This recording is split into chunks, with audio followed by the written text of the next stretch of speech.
So class 12th chemistry lesson 2 के 2 part हम clear कर चुके हैं। Today we are discussing the third part of solution. First part में हमने सारे कंसंट्रेशन टर्म्स को देखा था। सेकेंड पार्ट में हमने हेनरीज लॉ को क्लियर किया। आज थर्ड पार्ट में हम वेपर प्रेशर और उससे जुड़े हुए पार्ट देखेंगे। लेकिन अभी भी इस चैनल पर अगर आप नए हैं तो इसको सब्सक्राइब कर लेना, जिससे आने वाले सारे वीडियोस आपको मिलते रहेंगे। क्लास स्टार्ट करते हैं। लास्ट क्लास में मैंने आपको ये दोनों टेक्स्ट क्वेश्चन एक्सप्लेन किए थे। आज हम देखेंगे vapour pressure of liquid solutions. ठीक है, सो लिक्विड सॉल्यूशन में क्या क्या आने वाला है स्टूडेंट, इसके अंदर हम दो टाइप की क्लासेस देखेंगे। पहला लिक्विड इन लिक्विड और दूसरा सॉलिड इन लिक्विड। ठीक है, इन दो चीज़ों को हम लोग क्लियर करने वाले हैं। इन दोनों सॉल्यूशन से जुड़े हुए कॉन्सिक्वेंसेस और सब चीज़ें हम यहाँ क्लियर करेंगे। सबसे पहले इसको समझने से पहले दो चीज़ों को हमको क्लियर करना है। सबसे पहले कि वोलाटाइल सब्सटेंसेस क्या होते हैं। एक नाम है वोलाटाइल। तो volatile substances are those which can be vaporise easily, मतलब जिनकी वेपर आसानी से बन जाए, जो आसानी से वेपर फेज में जाए, वो होते हैं वोलाटाइल मटेरियल। जैसे कि आपको कॉमन मटेरियल बताता हूँ मैं आपको। पेट्रोल आपने सुना होगा। पेट्रोल क्या होता है, बहुत जल्दी से वेपर बन जाता है। अगर उसको थोड़ी सी खुली हवा मिलती है, एयर मिलती है, तो वेपराइज हो जाता है। ठीक है, तो वोलाटाइल सब्सटेंसेस कौन से होते हैं, दैट कैन बी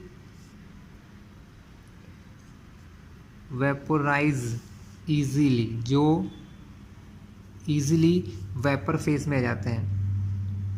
ठीक है, जो वेपराइज जल्दी से हो जाते हैं उनको वोलाटाइल सब्सटेंस कहते हैं। नॉन वोलाटाइल कौन से होते हैं, नॉन वोलाटाइल जो आसानी से वेपराइज नहीं होते, जिनकी वेपर जल्दी से नहीं बनती है, वो होते हैं नॉन वोलाटाइल। ठीक है, इसके अलावा हम देखते हैं वेपर प्रेशर, कि वेपर प्रेशर क्या होता है, क्योंकि यहाँ पर हम इस पार्ट को बहुत बार पढ़ेंगे। Vapour pressure, vapour pressure. तो वेपर प्रेशर को हम समझ लेते हैं student. So student, vapour pressure को समझने के लिए हम छोटा सा डायग्राम बनाएंगे। नाम बहुत आसान है। वेपर्स मतलब किसी भी लिक्विड या सॉलिड की वेपर्स उसके ऊपर कितना प्रेशर अप्लाई करती हैं, वो होता है उसका वेपर प्रेशर। ठीक है, चलिए मान लो सपोज आपने एक कंटेनर लिया हुआ है। आपका सब्सटेंस वोलाटाइल है। कैसा है स्टूडेंट, एक वोलाटाइल सब्सटेंस है ना, मतलब उसकी वेपर बन सकती हैं। सपोज आपने इतने पार्ट में इस वोलाटाइल सब्सटेंस को फिल कर दिया है, तो क्या होता है, क्योंकि इसकी वेपर बन सकती हैं, तो इस मटेरियल की वेपर्स जो होंगी वो इसके ऊपर वाले एरियाज़ में, क्योंकि वेपर्स यानी गैस होती है, तो इसके ऊपर वाले एरिया में फिल्ड हो जाएगी। तो क्या होता है, पहले क्या होता है स्टूडेंट, जब हम इसको फिल करते हैं तो पहले वेपर्स बनने स्टार्ट हो जाती है, लेकिन कुछ समय बाद क्या होता है, कुछ वेपर्स फिर से लिक्विड बन जाती हैं। क्या हो जाती है, कुछ वेपर्स फिर से लिक्विड बनने लग जाती हैं। तो एक टाइम ऐसा आता है कि जहाँ पर जितने मॉलिक्यूल्स वेपर फेज में जाते हैं, जितने मॉलिक्यूल्स यहाँ से वेपर बन जाते हैं, उतने ही मॉलिक्यूल फिर से लिक्विड भी बन जाता है, और उस कंडीशन को कहते हैं इक्विलिब्रियम। क्या कहते हैं, इक्विलिब्रियम। तो उस कंडीशन में जितनी भी वेपर्स यहाँ प्रेजेंट होती हैं, वो वेपर्स इस लिक्विड के ऊपर जो प्रेशर अप्लाई करती हैं, that is called the vapour pressure. वो उस लिक्विड का वेपर प्रेशर होता है। क्या होता है, वेपर प्रेशर होता है। तो वेपर प्रेशर किसका होना चाहिए, वेपर प्रेशर उसी मटेरियल का हो सकता है जिसकी वेपर बन सकती हैं।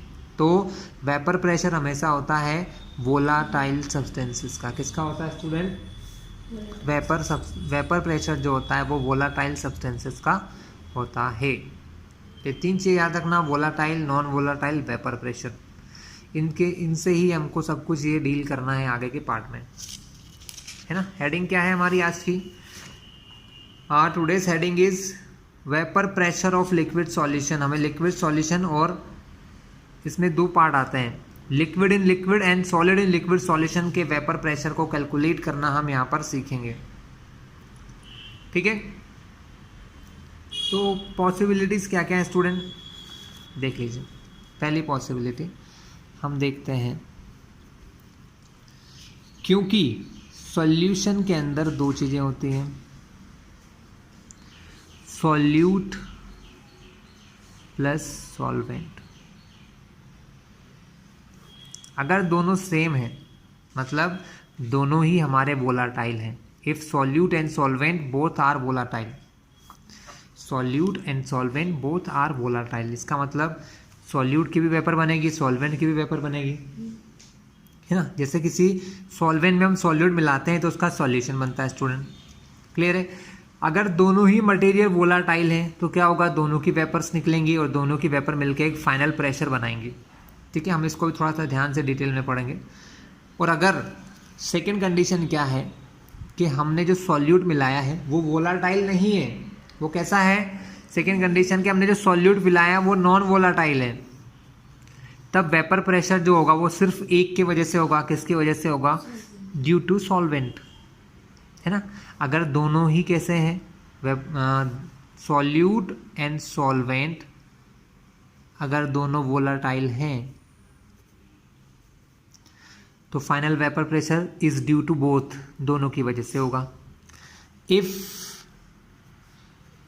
सॉल्यूट इज नॉन वोलाटाइल, अगर आपने ऐसा सॉल्यूट लिया है जो नॉन वोलाटाइल है, तब जो वेपर प्रेशर होगा स्टूडेंट वो किसकी वजह से होगा, है ना। Then vapour pressure is due to solvent only, क्योंकि उस कंडीशन में हमारा जो सॉल्यूट है उसकी वेपर तो बनेगी नहीं, क्योंकि वो कैसा है, that is the non volatile, वो कैसा है, नॉन वोलाटाइल है, तो उसकी वेपर नहीं बनना है। उस केस में सॉल्यूशन का जो वेपर प्रेशर होगा वो सिर्फ सॉल्वेंट की वजह से ही होगा। ये दो कंडीशंस हमको रीड करना है या पढ़ना है स्टूडेंट, ठीक है। तो इससे भी रिलेटेड एक लॉ है कि हम सॉल्यूशन का वेपर प्रेशर कैसे फाइंड कर सकते हैं। तो यहाँ रॉल्स नाम के साइंटिस्ट ने इसका एक लॉ दिया था, इसको रॉल्स लॉ कहते हैं। हम उसको अब डिटेल में ध्यान से यहाँ पढ़ेंगे। तो स्टूडेंट यहाँ पर और भी कुछ टर्म्स हैं, उनको पहले थोड़ा सा समझ लेते हैं। वैसे समझ चुके हैं, पार्शियल प्रेशर आपने पहले ही पढ़ चुके हैं। पार्शियल प्रेशर क्या होता है, पार्शियल प्रेशर मतलब कि जब सॉल्यूशन होता है तो उसमें दो कंपोनेंट होते हैं, सॉल्यूट सॉल्वेंट दोनों, तो उस कंडीशन में इनके प्रेशर को पार्शियल कहते हैं। मीनिंग ये है कि जब सॉल्यूट सॉल्वेंट दोनों हैं तो दोनों ने ही इसके वॉल्यूम को ऑक्यूपाई किया हुआ है, तो अकेले सॉल्यूट का प्रेशर जो है वो भी नहीं है, ना ही अकेले सॉल्वेंट का प्रेशर होता है। तब हम क्या कहते हैं कि दोनों के पार्शियल प्रेशर होते हैं। क्या होते हैं यहाँ पर, पार्शियल प्रेशर्स होते हैं, है ना। ये टर्म मैं पहले ही समझा चुका हूँ आपको, पार्शियल प्रेशर, प्योर प्रेशर, है ना, हेनरीज लॉ में हम देख चुके थे।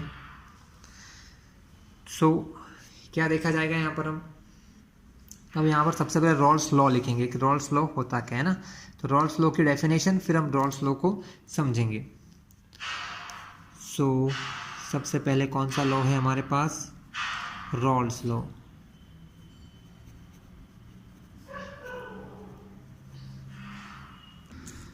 सो हम लिखेंगे for the solution of volatile liquid, मतलब अगर आपने सॉल्यूशन किसका लिया है, वोलाटाइल लिक्विड्स का लिया है, then for the solution of volatile liquid the partial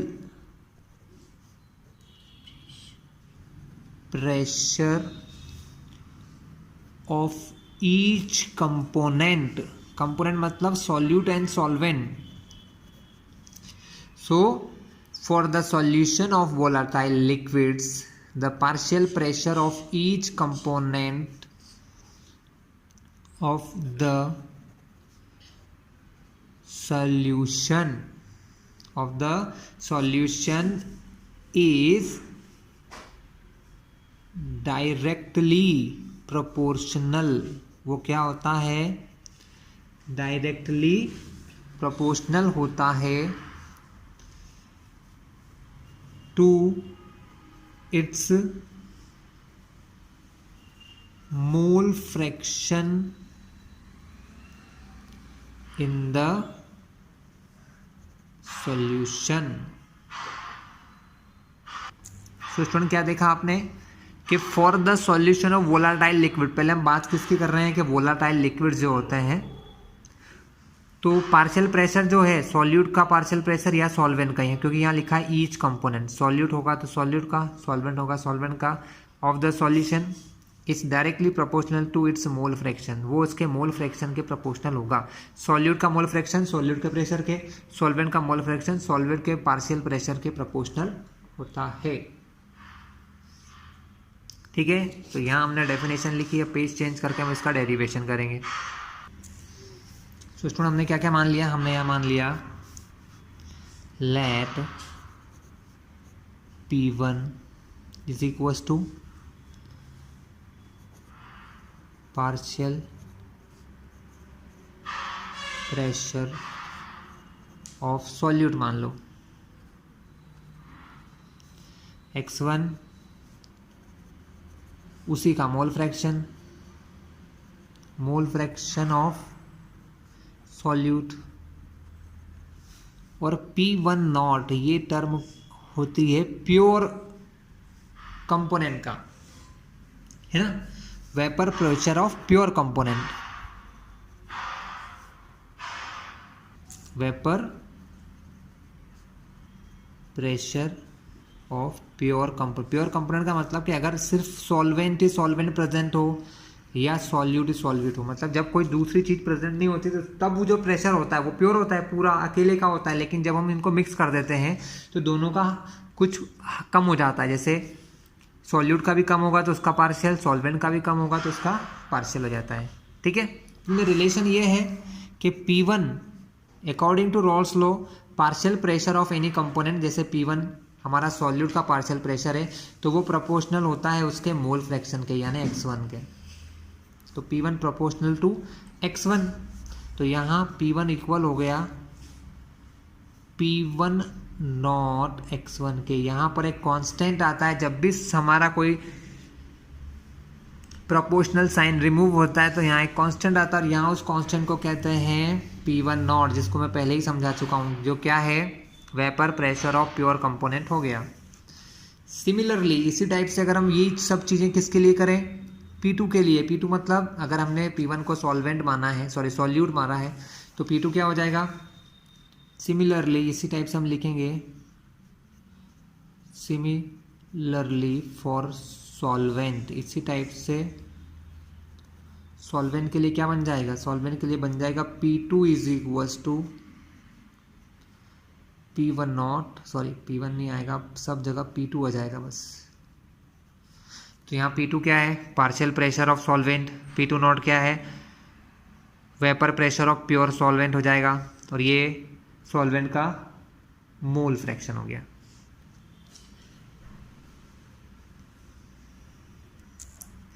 तो अगर हमारे उसमें सिर्फ दो ही कंपोनेंट है, सॉल्यूट और सॉल्वेंट, तो टोटल प्रेशर इन दोनों के पार्शियल प्रेशर के बराबर हो जाएगा। टोटल प्रेशर जो है सॉल्यूशन के टोटल प्रेशर को हम अगर P मान लें तो वो हमारे P1 प्लस P2 के इक्वल होगा।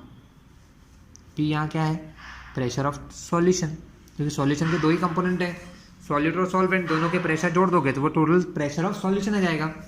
तो टोटल प्रेशर P बराबर हो गया P1 not x1 plus P2 not x2। कैसे, क्योंकि P1 किसके बराबर है, P1 नॉट x1 के, P2 किसके बराबर है, P2 नॉट x2 के। अगर हमें सारी वैल्यूज़ को पता है तो हम लोग फाइंड कर सकते हैं इसका आंसर, लेकिन इस फॉर्मूले में कुछ और चेंजेस कर सकते हैं, क्योंकि हम जानते हैं, हम क्या जानते हैं student, we know that x1 plus x2 जो है वो हमेशा 1 होता है। x1 प्लस x2 कितना होता है student, always x1 plus x2 always 1 होता है, क्योंकि मोल फ्रैक्शन अगर जितने भी कंपोनेंट है, सॉल्यूट और सॉल्वेंट है मान लो, तो उन सब का मोल फ्रैक्शन प्लस करने पर 1 आता है। तो अगर यहाँ से हम x1 और x2 की वैल्यू जानते हैं, या किसी एक की जानते हैं दूसरे की फाइंड कर सकते हैं। अगर मैं x1 को लिखूँ तो x1 को लिख सकता हूँ 1 माइनस x2 लिख सकते हैं स्टूडेंट, या फिर x2 को यहीं रखूं तो x1 को इधर ले जाऊं तो x2 को लिख सकता हूं 1 माइनस x1। इन दोनों का यूज़ करके हम इस फॉर्मूले को दो और फॉर्म में चेंज कर सकते हैं। देखिए, अगर कभी आपको रॉल्स लॉ लिखने को आएगा तो आप यहाँ तक लिख के इसका पूरा आंसर लिख दोगे, यहाँ आपका काम खत्म हो गया। लेकिन ये सिर्फ एक्स्ट्रा बना रहा हूँ मैं आपको देने के लिए, और ये भी लिख देंगे तो कोई इशू नहीं है।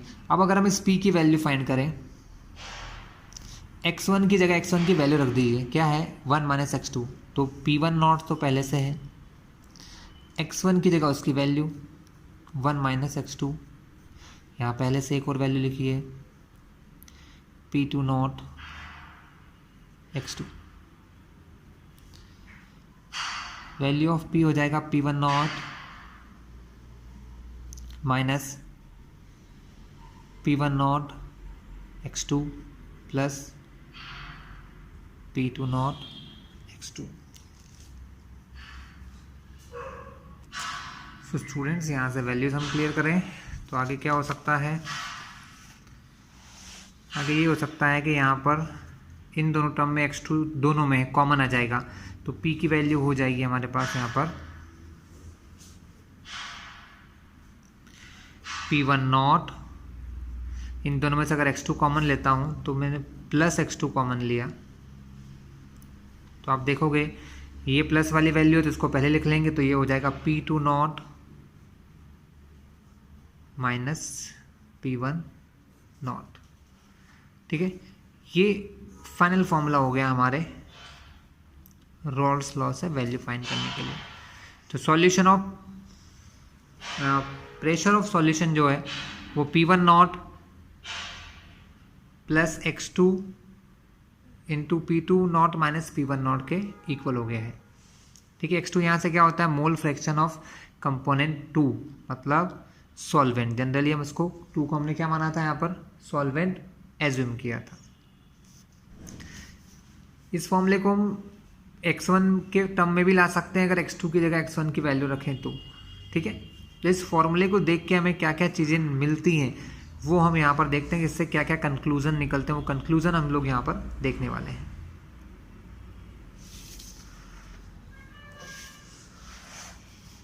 तो इस इक्वेशन से जो कंक्लूजन निकल रहे हैं, that conclusion are total vapour pressure over the solution can be related to the mole fraction of any one component, मतलब किसी भी एक कंपोनेंट के मोल फ्रैक्शन से हम रिलेट करके निकाल सकते हैं। अगर आपको किसी भी एक कंपोनेंट का मोल फ्रैक्शन पता है तो भी हम फाइंड कर सकते हैं। सेकेंड पार्ट है total vapour pressure over the solution varies linearly with the mole fraction of component 2 और 1।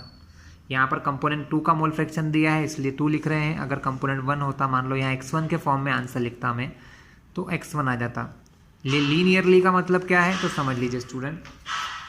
ठीक है, जब भी आप कोई फॉर्मूला बनाते हैं स्टूडेंट्स, ये फॉर्मूला आपने बनाया, यहाँ पर ये है p और ये चीज़ें फिक्स होती हैं, p1 फिक्स है, p2 फिक्स है, p1 नॉट फिक्स है, बस ये दोनों चीज़ें बदल सकती हैं। तो p जो है वो x2 पर डिपेंड कर रहा है, p x2 पर डिपेंड कर रहा है। जब इसकी पावर 1 है और इसकी पावर 1 है जिसको कहते हैं लीनियर रिलेशन। क्या कहते हैं स्टूडेंट, लीनियर रिलेशन। इसका मतलब इसका जो प्रेशर है सॉल्यूशन का वो x2 के मोल फ्रैक्शन से लीनियरली है। कैसा है, लीनियर रिलेटेड है। Depending on the vapor pressure of the pure solvent 1 and 2 and the total pressure over the solution decreases or increases with the increase of the mole fraction of component 1। मतलब मोल fraction के change होने पर है ना, pressure की values भी change हो जाती हैं। ठीक है, depending on the vapour pressure. तो प्योर कंपोनेंट 1 यानी सॉल्यूट के वेपर प्रेशर पर डिपेंड करता है इंक्रीजिंग और डिक्रीज होने, है ना। क्लियर है क्लास स्टूडेंट्स? तो स्टूडेंट अब हम ये ग्राफ देखने वाले हैं। ये जो ग्राफ है क्या चीज़ है, ठीक है। तो ये ग्राफ बनता है किसके बीच में, P1 और P2 के बीच में, और यहाँ पर हम उसके मोल फ्रैक्शंस का यूज़ करते हैं। ठीक है, चलिए मैं इस ग्राफ को बना के दिखा देता हूँ क्योंकि ऐसे तो आपको देखने से समझ में नहीं आएगा। तो सुन हम क्या करते हैं इसमें, यहाँ पर जब हम ग्राफ बनाते हैं उसमें हम किसी एक एक्सिस पर वैल्यूज लेते हैं मोल फ्रैक्शन की, है ना। ये जो पहली लाइन है ये लाइन है हमारी जब x1 0 हो और जो हमारी सेकेंड लाइन है इस पर कौन 0 होगा,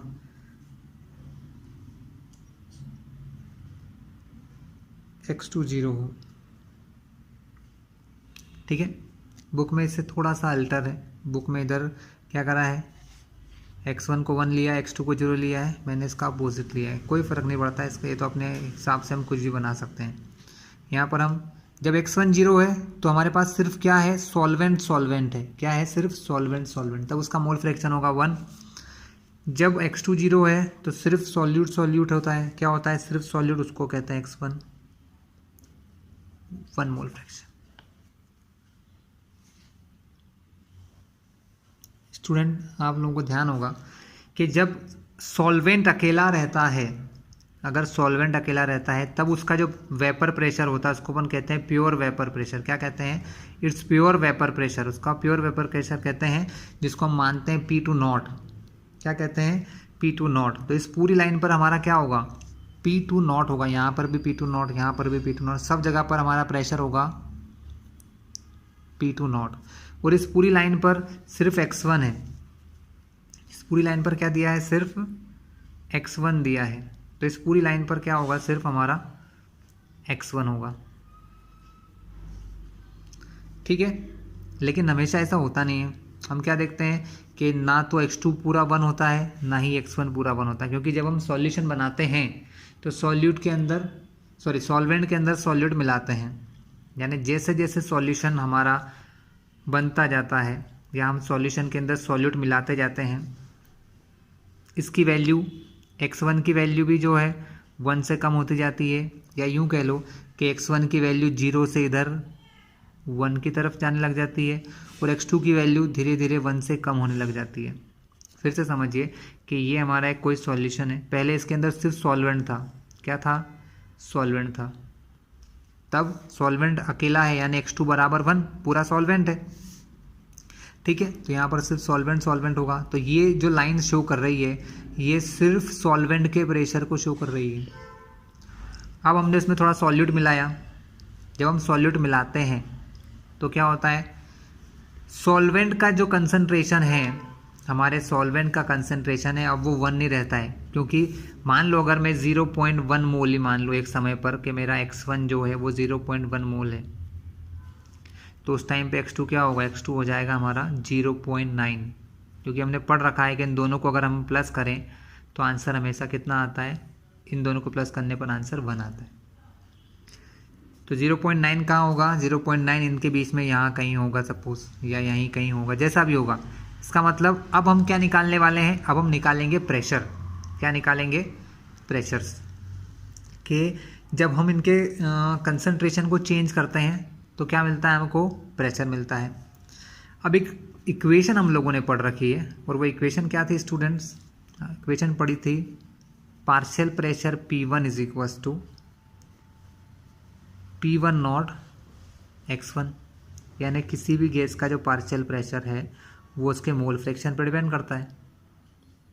ठीक है, और दूसरा P2 बराबर P2 नॉट x2, है ना, ये इन पर सीधा सीधा डिपेंड करता है, जितना ज़्यादा x2 होगा उतना ही ज़्यादा आपका क्या होगा, प्रेशर हो जाएगा। ठीक है, और जब ये x2 1 हो जाएगा, जब ये x2 1 होगा, जब x2 को मैं 1 लिखूंगा ना स्टूडेंट, अगर यहाँ 1 लिख दूँ x2 की जगह, एक मिनट समझिए, x2 की जगह अगर 1 लिख दिया, x2 1 कहाँ है, यहाँ पर है, तब आपका जो प्रेशर है P2 वो किसके इक्वल हो जाएगा, यहाँ अगर 1 रखें तो 1 का मल्टीप्लाई P2 में करें तो आंसर क्या होगा, सेम होगा। तो P2 किसके बराबर हो जाता है, P2 नॉट के, मतलब जब अगर x2 1 है, x2 1 मतलब कि सिर्फ और सिर्फ सॉल्वेंट है, x2 1 का मतलब सिर्फ और सिर्फ सॉल्वेंट है, तो आपका यहाँ पर सिर्फ क्या होता है, पार्शियल प्रेशर नहीं होता है, सिर्फ प्रेशर होता है किसका, सॉल्वेंट का। मान लो कहीं पर भी मान लो क्वेश्चन में दिया है, यहाँ पर ये सिर्फ ग्राफ है, यहाँ वैल्यू नहीं मान रहे, तो x2 का जो प्रेशर है सबसे ज़्यादा कितना होता है, मान लो ये इतना है सबसे ज़्यादा प्रेशर, तो धीरे धीरे क्या होता है, ये प्रेशर डिक्रीज होता जाता है, यही होगा ना स्टूडेंट, ये धीरे धीरे डिक्रीज होगा। क्योंकि जैसे जैसे हम सॉल्यूट मिलाते जाते हैं x2 की वैल्यू कम होती जाती है, कम होती जाती है, और हो सकता है कभी ऐसा हो कि सॉल्यूट पूरा ही ख़त्म हो जाए। तब ये कंडीशन हो जाती है कि x2 जो है वो जीरो की तरफ चला गया, यानी बिल्कुल जीरो हो गया। तो ये लाइन क्या रिप्रेजेंट करती है? ये लाइन हमको रिप्रेजेंट करती है इसको, P2 is equals to P2 not x2 को, ठीक है। या सिंपली लिख लो कि ये जो लाइन है ये सिर्फ लाइन रिप्रेजेंट करती है P2 को। इसको रिप्रेजेंट करती है P2 को।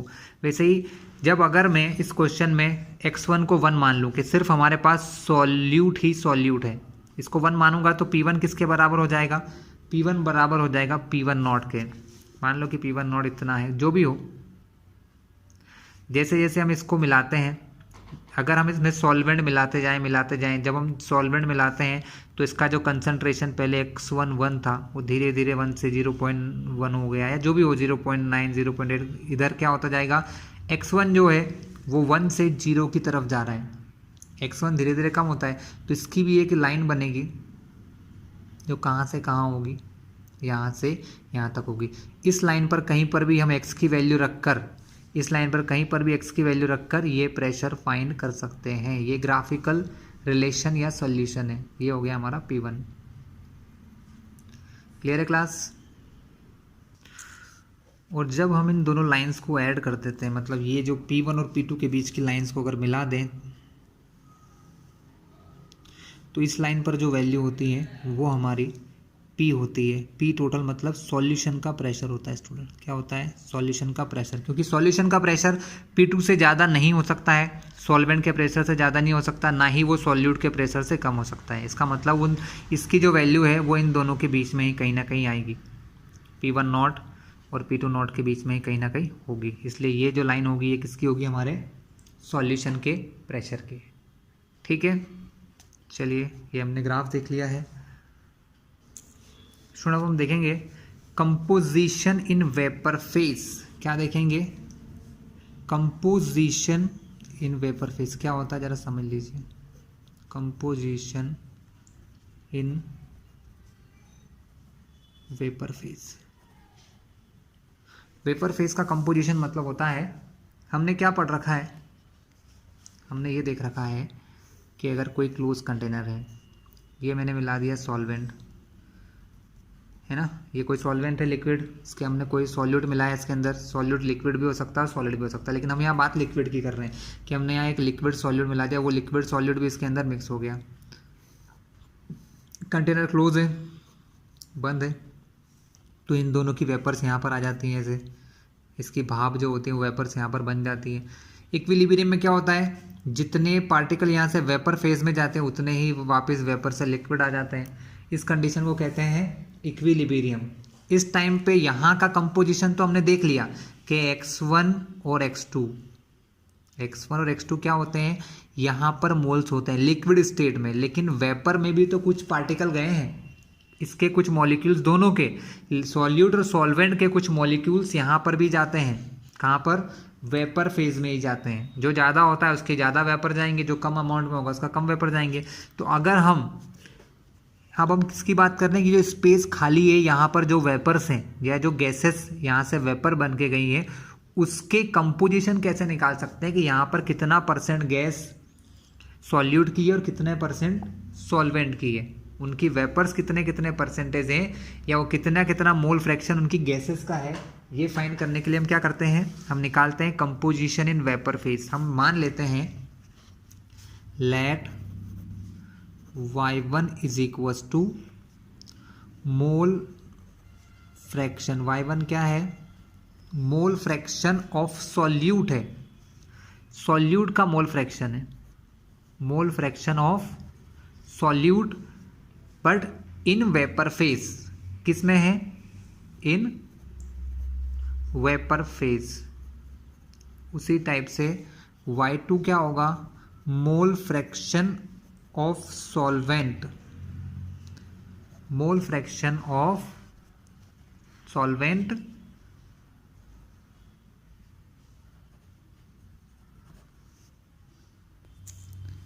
इन वेपर फेज। मतलब वेपर फेज में Y2 के कितने मोल है? Y2 किस चीज़ का मोल है? मोल फ्रैक्शन ऑफ सॉल्वेंट है। क्या है? Mole fraction of solvent.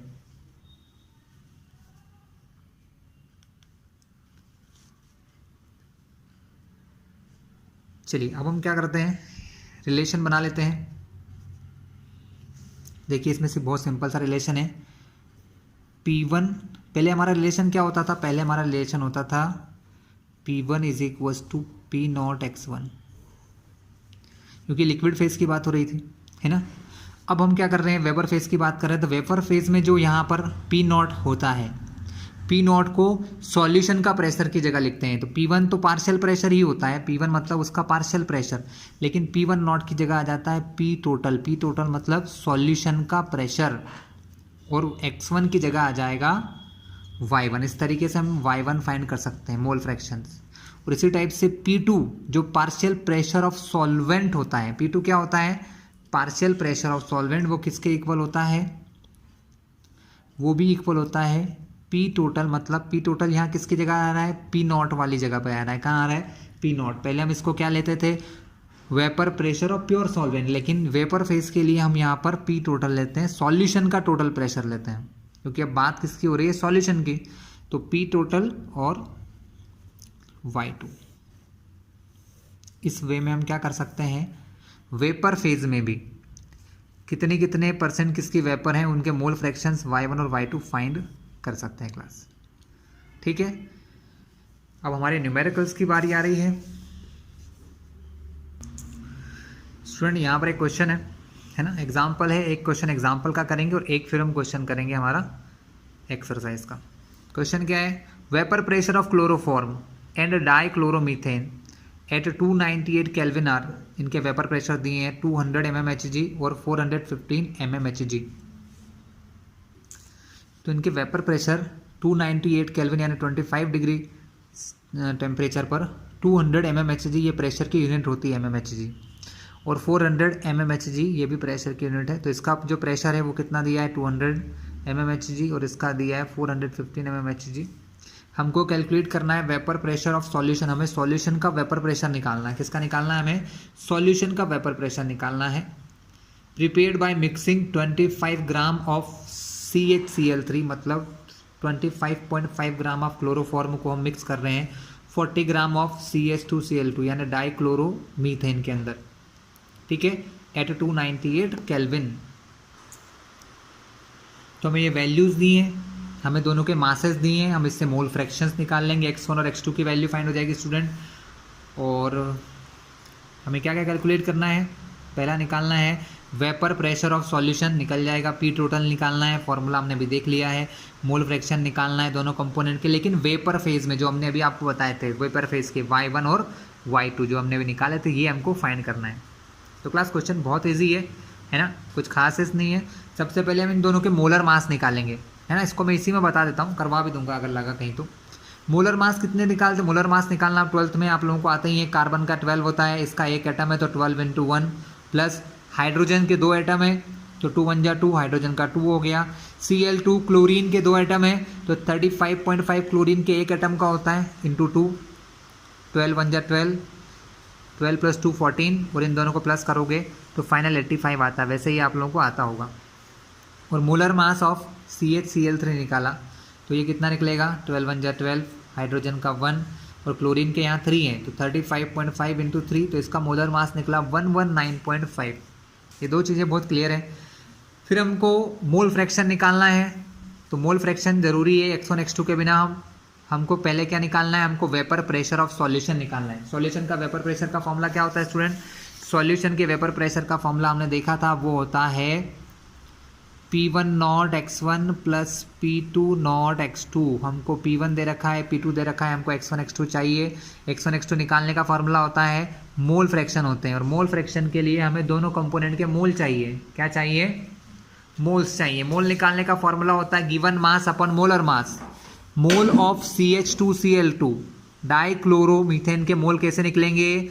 Given mass 40 ग्राम, क्योंकि ये हमको 40 ग्राम ऑफ CH2Cl2 बोला है। गिवन मास के अपॉन में क्या आता है? उसका मोलर मास। मोलर मास कितना निकाला? 85। डिवाइड करोगे तो आपको 0.47 मोल निकल जाएंगे। सेम वे में ये मैं आपको बहुत बार सिखा चुका हूँ मोल कैसे निकाला जाता है। गिवन मास, क्लोरोफॉर्म का गिवन मास कितना है 25.5 ग्राम CHCl3, इसका मास लिखा ऊपर गिवन में, अपॉन में आता मोलर, मोलर कितना निकाल चुके हो 1.9.5, ठीक है, डिवाइड करोगे तो 0.213 मोल आता है, ठीक है। हमको मोल फ्रैक्शन का फॉर्मूला मैं आपको बता दूं, मोल फ्रैक्शन का फॉर्मूला होता है, मान लो मुझे अगर x1 निकालना है तो ये सॉल्यूट का मानते आए हम अभी तक, तो ये हो जाएगा x1 ऊपर अपॉन में x1 plus x2, sorry x1 निकालने के लिए n1 upon n1 plus n2, n मतलब होता है नंबर ऑफ मोल, ऊपर किसके मोल लिखते हैं सॉल्यूट के और नीचे दोनों के मोल, इसलिए पहले इन दोनों के मोल प्लस कर लिए हमने, n1 प्लस n2 कर लिया, दोनों के मोल प्लस करोगे तो टोटल नंबर ऑफ मोल कितने हो जाएंगे, दोनों के मोल को प्लस किया तो वैल्यू हो गई 0.683 मोल, है ना। अब अगर हमको CH2Cl2 जिसको हमने x2 माना है, हम क्वेश्चन में x2 मान के चलते हैं इसको, यहाँ हमने उसका नाम लिख दिया और कुछ भी नहीं है, वो निकालने के लिए इसके मोल्स को ऊपर, इसके मोल कितने हैं 0.47 को ऊपर रखा और अपॉन में 0.683 टोटल मोल को लिखा। फॉर्मूला मैं आपको बता ही चुका हूँ, ऊपर जिसका निकालना उसका मोल ऊपर होते हैं, अगर मुझे CH2Cl2 के निकालना है तो CH2Cl2 के मोल ऊपर अपॉन में टोटल, तो प्लस किया तो मोल फ्रैक्शन इसका आया 0.688 और दूसरे वाले का निकालना है तो निकालने की ज़रूरत नहीं है, 1 में से माइनस कर दो, अगर 1 में से इसके मोल माइनस कर दूंगा तो दूसरे वाले के आ जाएंगे 0.312। चलिए ये हमको मिल गई वैल्यू x1 x2 की, मतलब यहाँ चाहो तो इसको x2 मान लो, क्योंकि ये ज़्यादा मात्रा में है तो जो ज़्यादा में होता है वो सॉल्वेंट होता है, जो कम में होता है वो सॉल्यूट होता है, तो ये x1 हो गया, ये x2 हो गया। P टोटल निकालने का फॉर्मूला मैंने पहले आपको एक मेन फॉर्मूला ये सिखाया था, इसके बाद दूसरा फॉर्मूला ये भी बताया था P टोटल या P निकालने का, P1 not plus x2 minus x1 into P2 not, sorry P is equals to P1 not plus P2 not minus P1 not x2, तो यहाँ पर हमको एक x2 की ही वैल्यू रखना पड़ेगी, ठीक है। इन्होंने भी उसी का यूज़ किया है, वैल्यूज रखी। P1 नॉट हमको कितना दिया है क्वेश्चन में, देखिए जो हमको पहले वेपर प्रेशर बोला था ना, ये हमारे क्या है P1 नॉट P2 नॉट है, तो ये हमारे वैल्यूज हो गई हैं, ये कम अमाउंट में है यानी सॉल्यूट है तो इसका ये P1 नॉट हो गया, ये P2 नॉट हो गया है, ठीक है, ध्यान रखिएगा। सो स्टूडेंट P1 नॉट की वैल्यू हमने रखी 200 प्लस P2 नॉट की जगह 415 माइनस P1 नॉट की जगह 200 इनटू में मोल फ्रैक्शन x2 कितना है 0.688, बस इन सब का मल्टीप्लाई करना आपको आता ही है, बहुत आसान है। इन दोनों को माइनस करोगे तो 215 आएगा, इसका मल्टीप्लाई करके वैल्यू निकालोगे तो आंसर आ जाएगा 347.9 mmHg। ये हमारा P टोटल है, इसकी वैल्यू देखो 415 से कम है और 200 से ज़्यादा है, यानी इन दोनों के बीच की है, ठीक है। इसके बाद हम देखेंगे अब सेकेंड जो हमको निकालना था, क्या निकालना था सेकेंड हमको, ये मैंने पहले बता दिया, आपने P1 निकाल लिया, P टोटल निकाल लिया, अब आपको निकालना है Y1, P2 निकालना, P2 जो है वो आप पहले ही निकाल चुके हो, पार्शियल प्रेशर दोनों के पता ही है, ओहो पार्शियल प्रेशर पता नहीं स्टूडेंट, हमको निकालना है पार्शियल प्रेशर फाइंड करना है, क्योंकि हमने अभी सिर्फ P टोटल निकाला है, अब हमको पार्शियल प्रेशर निकालना है। जो फॉर्मूले मैंने कल बताए थे आपको, ये अभी बता देता हूँ फिर से। P1 नॉट हो वैल्यू पता है आपको is equals, sorry P1 is equals to P1 not x1, ये होता है पार्शियल प्रेशर, और P2 is equals to P2 not x2। आपके पास x1 की वैल्यू है, x2 की वैल्यू है, P1 नॉट की वैल्यू है, P2 नॉट की, तो इन P1 और P2 की वैल्यू हम फाइंड कर लेते हैं। सो क्लास हम पहले फाइंड करेंगे P1 जो होता है P1 नॉट x1। यहाँ हम ये जो P1 है ये मान रहे हैं CHCl3 के लिए, क्योंकि ये यहाँ पर कम अमाउंट में है इसलिए इसको सॉल्यूट मानते हैं हम लोग। तो P1 निकालने के लिए P1 नॉट की वैल्यू क्वेश्चन में 200 mmHg दे रखी है, ठीक है। तो ये हो जाएगा P1 not 200 mmHg into x1 मतलब इसी का मोल फ्रैक्शन जो क्वेश्चन में हमने निकाला था, जो था 0.312। कितना था इसका मोल फ्रैक्शन? 0.312। मल्टीप्लिकेशन करोगे तो 2 2 जा 4, 2 1 जा 2, 2 3 जा 6, 1 2 3 के बाद पॉइंट है ना, और ये 2 ज़ीरोज़ भी हैं, तो यहाँ पर 2 ज़ीरोज़ आएंगे। 0.3 नंबर के बाद आएगा तो 1 2 3 यानी यहाँ पर आएगा। तो हमारी वैल्यू आ जाएगी P1 की 62.4, ये 2 जीरो को हटा भी दोगे तो 62.4 mmHg। क्लियर है क्लास इतना हमारा? ठीक है। इसी प्रकार से हम P2 निकाल लेंगे। P2 नॉट क्या होता है? सॉरी, P2 होता है P2 नॉट x2। दोनों की वैल्यू हम जानते हैं। P2 की वैल्यू 415 और x2 की वैल्यू हमारी कितनी है? 68.8, मतलब सॉरी 0.68 समथिंग थी, 0.688, तो 0.688 है। इन दोनों का मल्टीप्लिकेशन करना है हमें। सो स्टूडेंट वैल्यू आ रही है हमारी, मल्टीप्लिकेशन आपको करना आता है इसलिए मैं समझा नहीं रहा हूँ कैसे करते हैं। 285.52 mmHg। हमें फाइंड करना है concentration in vapour phase. Concentration in vapour phase का फॉर्मूला क्या होता है student? Concentration in vapour phase of CHCl3। आप हेडिंग डाल लीजिए, concentration in vapour phase of CHCl3 chloroform का फॉर्मूला होता है P1 is equals to Y1 और P टोटल मतलब प्रेशर ऑफ सॉल्यूशन। P1 आपने फाइंड कर लिया, कितना था?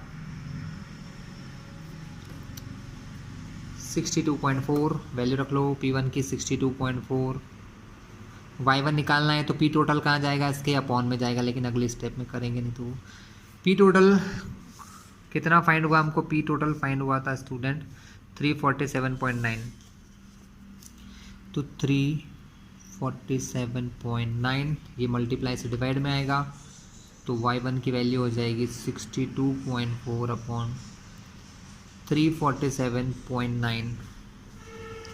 ठीक है स्टूडेंट्स, बस इसको डिवाइड करो और Y1 की वैल्यू निकालो। Y1 क्या है? मोल फ्रैक्शन है। किसके? CHCl3 के, बट कौन से फेज में? वेपर फेज में। वैल्यू निकालने के लिए डिवाइड करना है। डिवाइड आप लोगों को आता है इसलिए मैं करके नहीं दिखाऊंगा। स्टूडेंट वैल्यू आ रही है 0.179, जिसको इन्होंने क्या करना है? सिग्निफिकेंट करके 79 को 8 बना दिया है। बहुत सारे बच्चे होते हैं, पता होगा आप लोगों को कि अगर मुझे सिग्निफिकेशन करना है, अगर ये वाला नंबर 5 से बड़ा है तो इसको हटाकर यहाँ पर 7 को एक और बढ़ा देते हैं, यानी वैल्यू आ रही है 0.18, यानी Y1 की वैल्यू है 0.18। अगर Y1 0.1 है तो Y2 mole fraction in vapour phase of second दूसरा कंपाउंड है हमारा CH2Cl2, वो निकालने के लिए इसको 1 में से माइनस कर देते हैं, जो आ जाएगा 0.82। कितना आ जाएगा? 0.82। और यही वैल्यूज़ आपको क्वेश्चन के अंदर दी हुई है क्लास। ठीक है क्लास, तो ये क्वेश्चन हमारा पूरा हुआ। एक क्वेश्चन हम एक्सरसाइज का पीछे से लेंगे जो अननोन होगा, जिसको मैं पूरा करवाऊंगा आपके लिए। क्लास एक्सरसाइज जो पीछे दे रखी है लेसन के, वहाँ पर इस टाइप का एक क्वेश्चन है। क्वेश्चन तो बहुत सारे हैं हम, लेकिन अभी एक ही कोई देख पाएंगे। 2.16 क्योंकि वीडियो थोड़ा बड़ा होता जा रहा है। क्वेश्चन है हेप्टेन एंड ऑक्टेन, है ना। एल्केन्स जो होते हैं ऑर्गेनिक केमिस्ट्री में पढ़ते हैं, एल्केन्स, उनमें 7 कार्बन वाला हेप्टेन होता है और 8 कार्बन वाला ऑक्टेन होता है। ये आइडियल सॉल्यूशन बनाते हैं लगभग एट 373 केल्विन टेम्परेचर पर। इनके जो वेपर प्रेशर्स हैं वो दे रखे हैं दोनों लिक्विड के, एक का दिया है 105.2 किलो पास्कल और दूसरे वाले का दिया 46.8 kilo pascal. What will be the vapour pressure of mixture? इनके मिक्सचर मतलब इन दोनों से जो सॉल्यूशन बनाएंगे हम, ठीक है, वो सॉल्यूशन का वेपर प्रेशर हमें फाइंड करना है, मतलब जो पी टोटल हमने इस क्वेश्चन में किया था वही पी टोटल हमको निकालना है। और हमको वैल्यूज दी है 26 ग्राम हेप्टेन और 35 ग्राम ऑक्टेन। चलिए क्लास, बहुत ही इजी क्वेश्चन है, हम यहाँ पर करना स्टार्ट करते हैं। हम न्यू पेज ले लेते हैं क्योंकि क्वेश्चन बढ़ा जाएगा, काफ़ी सारी एंट्रीज होंगी। हमको वैल्यूज़ दे रखी हैं, क्वेश्चन में 2 सॉल्यूशन है, जो लेस अमाउंट में उसको मैं P1 मान लूँगा। तो heptane is in less amount 26 ग्राम, तो हम लिख लेते हैं मास ऑफ, ये 2.16 क्वेश्चन एक्सरसाइज का, मास ऑफ हेप्टेन, हेप्टेन होता है C7H16, और ऑक्टेन, मास ऑफ हेप्टेन दिया है हमको 26 ग्राम। इसका मोलर मास भी निकाल लो क्योंकि काम आएगा। क्यों काम आएगा? हमको मोल फाइंड करना पड़ेंगे यहाँ पर, इसलिए मोलर मास क्या होगा इसका C7H16 का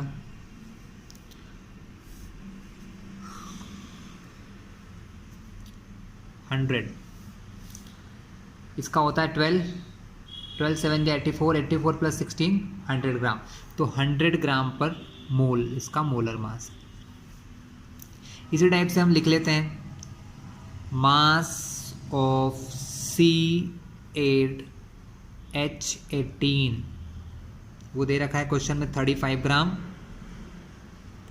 और हमको इसका मोलर मास निकालना है, जिसका मोलर मास कितना है 12 8 96, 96 में इसको प्लस करेंगे तो 14 आ जाएगा, मतलब 114 ग्राम पर मोल।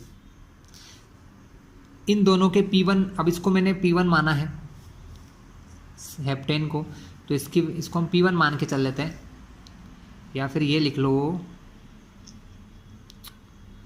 क्या कहते थे हम उसको, P1 नॉट को pure vapour pressure, P1 not is equal to, question में दिया हम हेप्टेन वाले को P1 नॉट मान रहे हैं, जो हमको क्वेश्चन में दिया है 105.2 किलो पास्कल, किलो है इसलिए डायरेक्टली लिख देता हूँ 10 की पावर 3 पास्कल, बाद में कंफ्यूजन ना हो। और P2 नॉट दे रखा है 46.8 किलो पास्कल, तो 10 की पावर 3 पास्कल। क्लियर है क्लास? चलिए आगे की तरफ चलते हैं हम लोग। हमको फाइंड करना है पी टोटल, पी टोटल मतलब mass of this, pressure of this solution निकालना है। हमको फॉर्मूला पता है, हमको x1 या x2 की जरूरत पड़ेगी, मोल फ्रैक्शन ऑफ सॉल्यूट या सॉल्वेंट कोई भी एक है ना। तो हम सबसे पहले मोल फ्रैक्शन के लिए हमको n1 n2 निकालने पड़ेंगे, नंबर ऑफ मोल। तो पहले हम निकालेंगे number of mole of C7H16, जिसको मैं नाम दे देता हूँ n1। फॉर्मूला पहले ही बहुत बार बता चुका हूँ, गिवन मास अपन मोलर मास, H1 हेप्टेन का मोलर मास 26 दे रखा है और उसका मोलर मास दिया है 100। कैंसिलिंग करने की कोई ज़रूरत नहीं, बाद में कर लेंगे।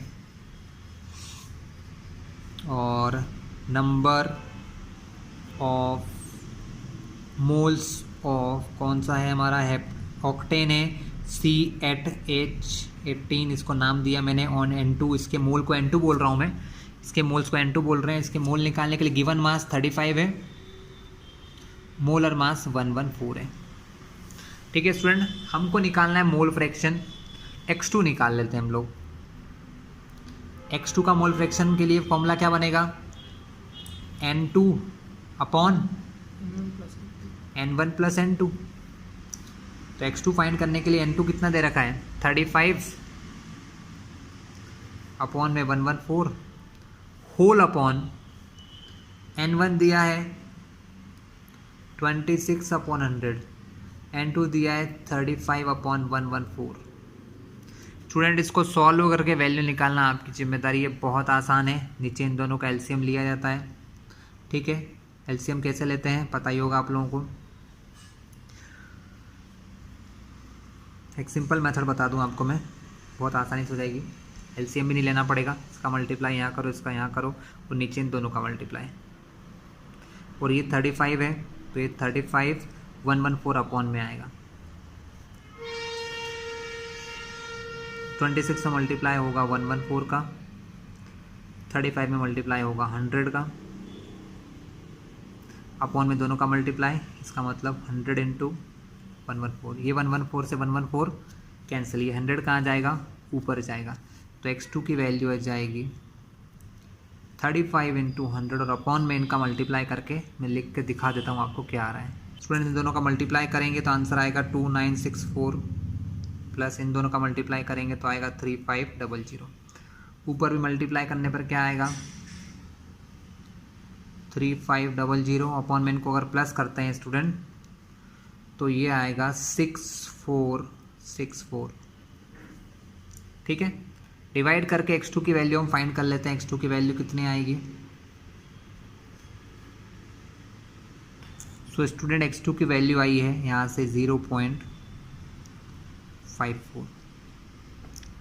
मैंने पहले भी आपको पी टोटल का फॉर्मूला बताया हुआ है, एक बार फिर बता देता हूँ। पी टोटल निकालने का हमारा जो फॉर्मूला होता है वो होता है P total is equal to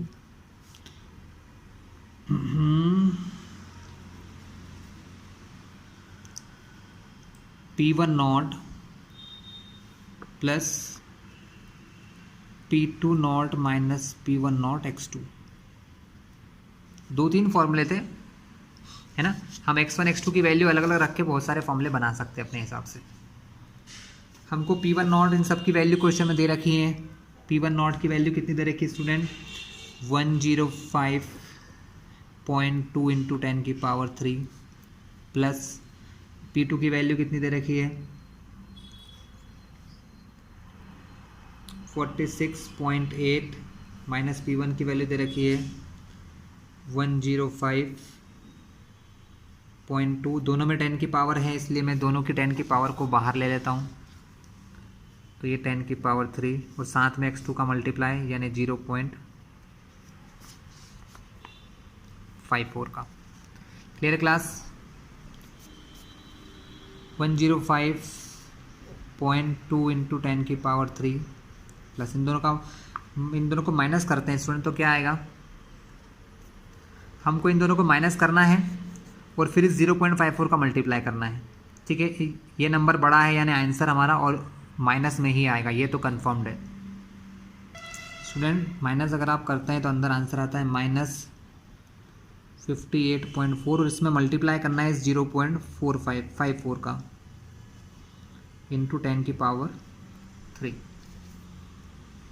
तो 58.54 में हम 0.54 का मल्टीप्लाई अगर करते हैं